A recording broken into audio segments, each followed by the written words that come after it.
নমস্কাৰ বন্ধু বান্ধৱীসকল, আজি মই আপোনালোকলৈ লৈ আহিছোঁ এটা নতুন ৰেচিপি। চেনিপুঠি মাছৰ লগত ঢেকীয়া শাক দি বনোৱা টেঙা আঞ্জা। এয়া চেনিপুঠি মাছ কাটি বাছি লৈছোঁ, নিমখ হালধি সানি লৈছোঁ। এয়া ঢেকীয়া শাক সৰু সৰুকৈ মিহি মিহিকৈ কাটি লৈছোঁ। ঢেকীয়া শাকখিনি প্ৰথমতে ধুই লৈ তাত তেল মাৰিবৰ কাৰণে এটা পিঁয়াজ কাটি লৈছোঁ সৰু সৰুকৈ। এয়া চাওক, সৰু সৰুকৈ ভাজিবৰ কাৰণে দেখিছে সুন্দৰকৈ কাটি লৈছোঁ। এবাৰ ঢেকীয়া শাক কটা হৈ গ'ল। এতিয়া কেৰাহীত তেল অলপ দি তেলখিনি গৰম হ'বলৈ দি মাছ এটি এটিকৈ দি গৈছোঁ। চেনিপুঠি হয়, খাবলৈ খুব সোৱাদ, আপোনালোকেও বনাই খাবচোন। এয়া মাছ ভাজিব ভাজিছোঁ।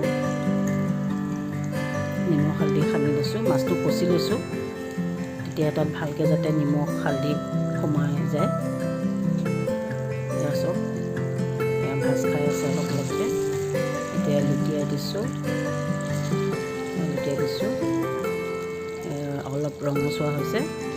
মাছকেইটা অলপ টানকৈ ভাজি ল'ব লাগিব, কাৰণ আঞ্জাত দিওঁতে মাছটো ভাগি যোৱাৰ সম্ভাৱনা থাকে। এয়া ধুনীয়াকৈ ভাজ খাইছে।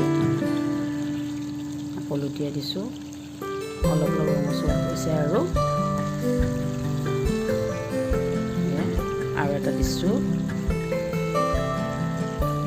মাছকেইটা দেখোঁতে ইমান সুন্দৰ, খাবলৈ আৰু সোৱাদ হ'ব। ডাঙৰ মাছ হ'লে খায়ো ভাল লাগে। ঢেকীয়া শাকৰ লগত সাধাৰণতে ঔটেঙা দি খালে বেছি ভাল লাগে, কিন্তু আজি ঔটেঙা নাই, লকডাউনৰ সময়, বজাৰত নায়েই, পাবলৈ নাই।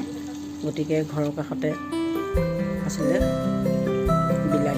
বিলাহী দিবলৈও নহ'লে নেমুকে ছিঙি আনি পেলাই দিলোঁ।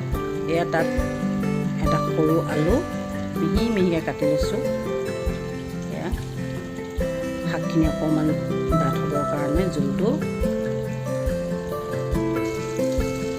এয়া চাওক,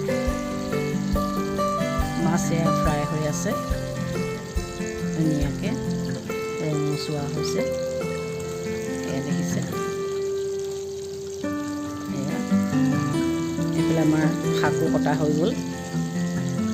এতিয়া মাছকেইটা লাহেকৈ এখন থালত নমাই থ'ম ধুনীয়াকৈ। এয়া দেখিছে কিমান ধুনীয়া লাগিছে মাছকেইটা ডাঙৰ ডাঙৰ।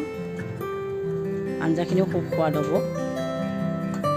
আৰু মাছৰ ভজা তেল অলপ সৰহকৈ দিয়া হৈছিল, আৰু এতিয়া শাকখিনি ভাজিবৰ কাৰণে মাছৰ তেল অলপ বেলেগ এটা বাৰীত কাঢ়ি লৈছোঁ, কাৰণ মাছত তেল আছেই, আঞ্জা দিলে হৈ যাব। এয়া এতিয়া ভাজিবৰ কাৰণে প্ৰথমে এয়া পিঁয়াজ দিছোঁ। পিঁয়াজখিনি ভাজি লৈছোঁ ৰঙচুৱা হৈ, অলপ ধুনীয়া গোন্ধ এটা আহিছে। এয়া দেখিছে পিঁয়াজখিনি ৰঙচুৱাকৈ ভজা হৈছে। পিঁয়াজৰ গোন্ধটো এনেও সুন্দৰেই, এতিয়া আঞ্জাখনো অকণ সোৱাদ হ'ব। পিঁয়াজখিনি অকণ ৰঙচুৱা হোৱাৰ পাছত এয়া আমি শাক আলু কাটি থোৱা আছিল সেয়া দি দিছোঁ। এতিয়া বাৰীৰ কাষৰে ঢেকীয়া শাক, কিমান সজীৱ, সোৱাদ, স্বাস্থ্যৰ কাৰণেও ভাল, ভিটামিন আছে ঢেকীয়া শাকত। আপোনালোকে বাৰু বনাই খাইছেনে ঢেকীয়া শাক দি মাছৰ তৰকাৰী, তাত নেমু চেপি? ঔটেঙা দি সাধাৰণতে বহুত মানুহে খায়। এতিয়া এই সোৱাদ অনুসৰি নিমখ দিছোঁ, তাৰপিছত এতিয়া অকণমান হালধি দিম। এয়া হালধি দিয়া হৈ গ'ল। এতিয়া এইখিনি ভালকৈ লৰাম। এয়া লৰাই লৈছোঁ, ভালকৈ চাৰিওফালে ধুনীয়াকৈ সুন্দৰকৈ লৰোৱা হৈছে। এয়া দেখিছে সুন্দৰকৈ লাহে লাহে যাতে শাকখিনি তেলত সুন্দৰকৈ ভাজ খায়। ধুনীয়াকৈ ভাজি আছোঁ। এয়া ভজা অলৰেডি হৈ গৈছে। এতিয়া আমি এখন ঢাকনাৰে ঢাকি দিম, যাতে আলুখিনি ভালকৈ সিজে। তেনেকৈ ঢাকি দিছোঁ। ভজা হৈ গ'ল, আলুখিনি অকণমান সিজিছে, ঢাকনাখন উঠাই দিছোঁ। এতিয়া দেখিছে অকণমান সিজিছে। আলু সিজিলে আৰু অলপ সিজিব বাকী আছে, যেতিয়া অলপ পানী দি দিম।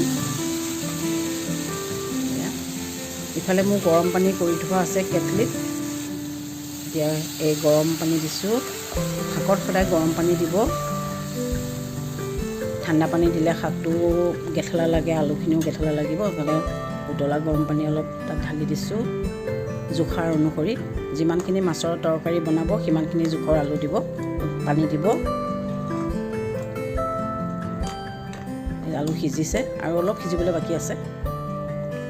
এতিয়া আমি এখন আকৌ ঢাকনাৰে ভালকৈ সিজালে ঢাকি মাছকেইটা দি, আলুটো সিজি গ'ল যে সেইকাৰণে এতিয়া আমি মাছখিনি দি দিছোঁ। এয়া ঢাকনাৰে ঢাকি দিম অলপ পাছত। দেখিছে মাছকেইটা ধুনীয়াকৈ যে এয়া ভজা মাছ। এতিয়া আমি অলপ উতলিবলৈ দিম, তাৰ লগে লগে এখন ঢাকনাৰে ঢাকি দিম। এতিয়া উতলি থাকিব।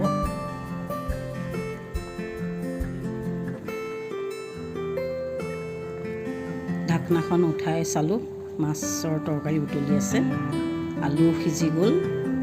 এতিয়া আমি ঔটেঙা যিহেতু নাই, কণবিলাহী নাই, গতিকে বাৰীৰে নেমু টেঙা অকণ চেপি দিছোঁ সুন্দৰকৈ।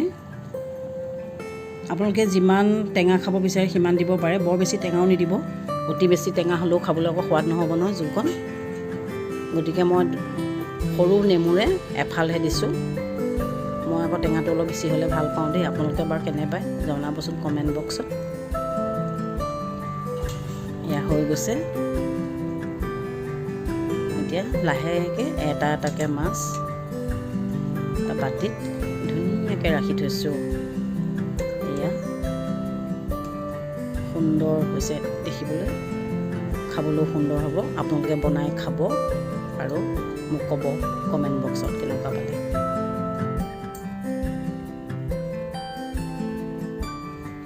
খাই ভাল পালে কমেণ্ট কৰিব, শ্বেয়াৰ কৰিব, ছাবস্ক্ৰাইব কৰিবলৈ নাপাহৰিব। ধন্যবাদ, নমস্কাৰ।